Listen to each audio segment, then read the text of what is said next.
Man, I cannot tell you what it is like to get an honor like this in this very city I started from. In fact, little trivia for you. The first show in this very room, I was the first comedian on stage. It was me, a guy named Brian Regan, and some dyke named Ellen DeGeneres.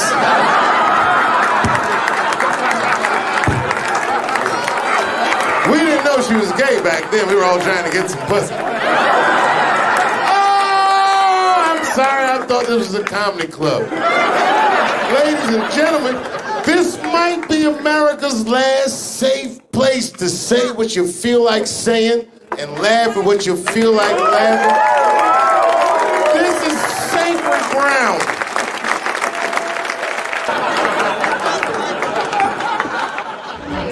Yeah, the jacket is fresh as fuck. Oh! Fucking my. Hey, Ron. How are you? I'm going to piss. It looks like you just got back from beating up motherfuckers. First time anyone ever brought me on stage. Guy named JT Newton. I don't even know. Is JT alive? Oh. Seriously? He lives in Long Island. Well, that's good news. You ever think a nigga was dead, but he just lived in Long Island?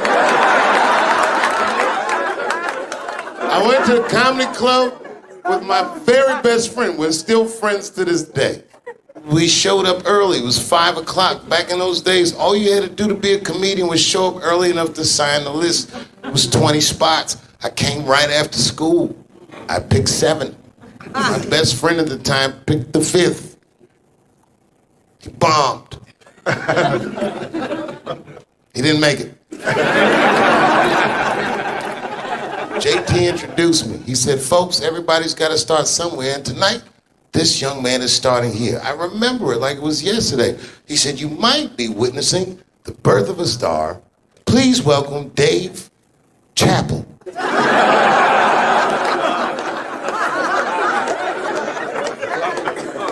I went by myself, but by the time I went on, my mother, who was here tonight,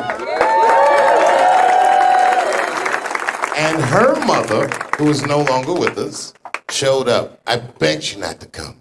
Oh, I begged her not to come. I said, the only way I can handle this is to confront it. So I went to my grandmother and I said, listen, Nana, listen. I'm going to say you some things tonight that you have never heard me say. And Mom, you'll appreciate this. Do you remember what your mother said to me? She said, I've heard worse. No. She said, baby, do this shit. It was on. I guess what I'm trying to say to you, Mom, not only thank you, but I told you so.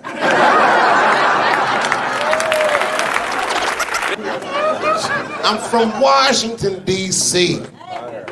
Chocolate City. Us niggas are pronoun. We have very thick skin. We don't shy away from the jokes.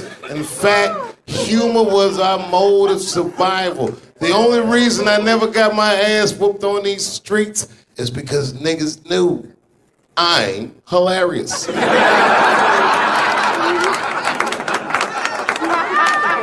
I was getting ready to start high school. We had a principal named Ralph Neal. That nigga had just seen Lean on Me and was walking around with a bullhorn like that was him. I had just gone to middle school in Ohio. I was gone for 3 years. In the 3 years that I was gone, crack came out. I came back to Washington. You guys remember crack, don't you?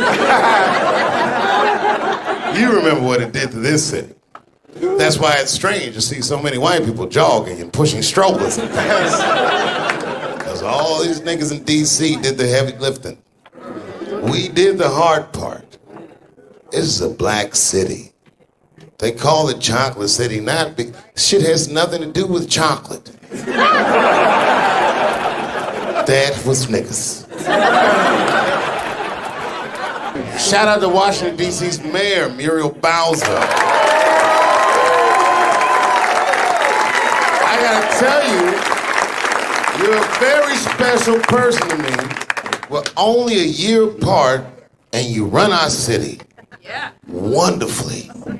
I walked into my old high school. Man, Muriel arranged a $150 million renovation to the Duke Ellington School of the Arts. I was so jealous of the students there. You really mean the world to me, and you really did a blessing to this city. And thank you, and thank you. Sincerely. I've never voted in Washington, but God damn it if I did, I'd vote for you. And you know what? If you smoke crack, I'd still vote for you. I know you wouldn't. But if you ever want to indulge yourself, you got that kind of wiggle room with me.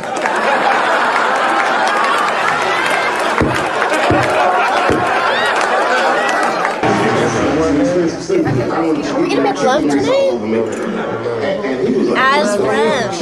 Happy to make now. Oh, you smell delicious. Because I love him so much. I'm like I'm very emotional person. You know this. I'm gonna cry for you. I swear to God, I've never seen an art form purer than stand-up comedy.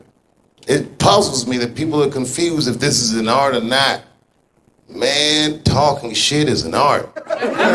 Talking shit is an art. Ain't that right, Mary?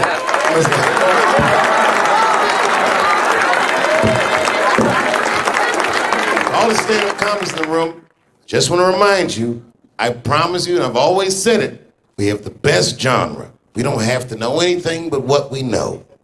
And everything we know is valuable because of what we do with it. Stay true to yourself. Fuck the game. The money will come. Most of you won't make it. I'm gonna be honest. I heard an interview with Patton Oswalt, famous comedian, started 1 week apart from me.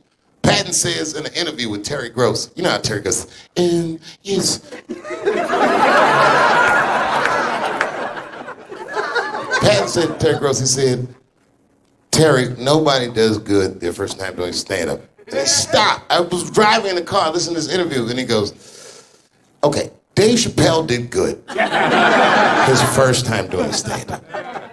I smiled from ear to ear. Patton didn't tell Terry is the next 7 or 8 times were fucking terrible. But the first time was so motherfucking good. It'd be like the first time you had sex, and then the second time you were having sex, somebody hit you in the head with a sledgehammer. This is not nearly as good as the first time. But you know what? Maybe someone won't hit me in the head with the sledgehammer the 9th or 10th time.